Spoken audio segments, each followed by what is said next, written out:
Hi guys, बघा याप्रमाणे मी video करते. लॉंग पट्टी काढत आहे.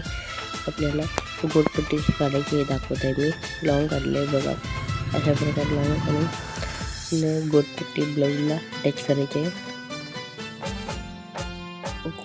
फ्रंट पार्ट पुढं शिलाई ब्लाऊजची पुढची बाजू करून त्याला टिक मारून घ्यायची. मी आता ह्या व्हिडिओ दाखवते अटॅच करत आहे. तिथं अटॅच करून घ्यायची. पायपिंग फिनिशिंग भारी येते अशा पायपिंग लावल्यामुळे. अशा प्रकारे पायपिंग लावून लागते बघा. तर अशा पण बघा पायपिंग लावत आहे.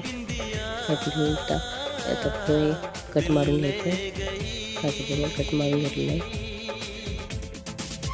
कट झाली तर आपले बघा हे ताब्याची घडी घालायची जरा, म्हणजे फिनिशिंग भारी येतं.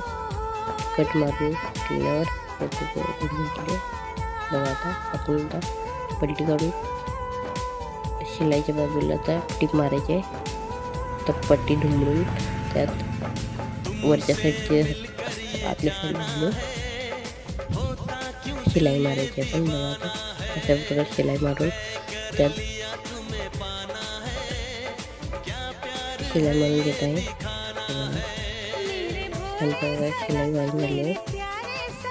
आता आपली गोटपट्टी तयार करायची. आपण गोट करायला आता सरळ बाजू घ्यायची, सरळ ठेवायचा ब्लाऊज आणि गोट मारायची.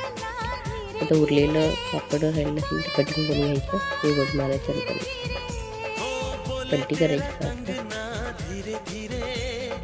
सरळ बाजू ठेवून गोट हळू एक बोटाने सरकवत हलक्या ह्याच्यात गोट मारून घ्यायचं व्यवस्थित. त्याप्रमाणे मी दाखवले व्हिडिओप्रमाणे असते बघा. गोट मारायचे बारीक. बघा फिनिशिंग कशी येते.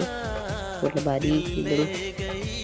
आपलं पायपिंग आपल्याला विकतचे लेस पण लावायची गरज पडणार नाही, एवढी भारी फिनिशिंग येते. अशा प्रकारे गोट त्याने अशा प्रकारे तुम्ही नक्कीच ट्राय करून पहा. अशा प्रकारे भरपूर तुम्हाला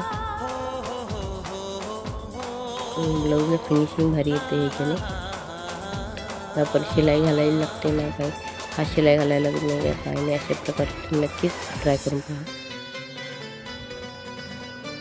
बघा अशा प्रकारे फिनिशिंग किती भारी झाली आहे. बारीक गोट आणि छानपैकी अटॅच होत मस्त ब्लाऊजला. आणि फिनिशिंग बघा लुक कसं दिले मस्त.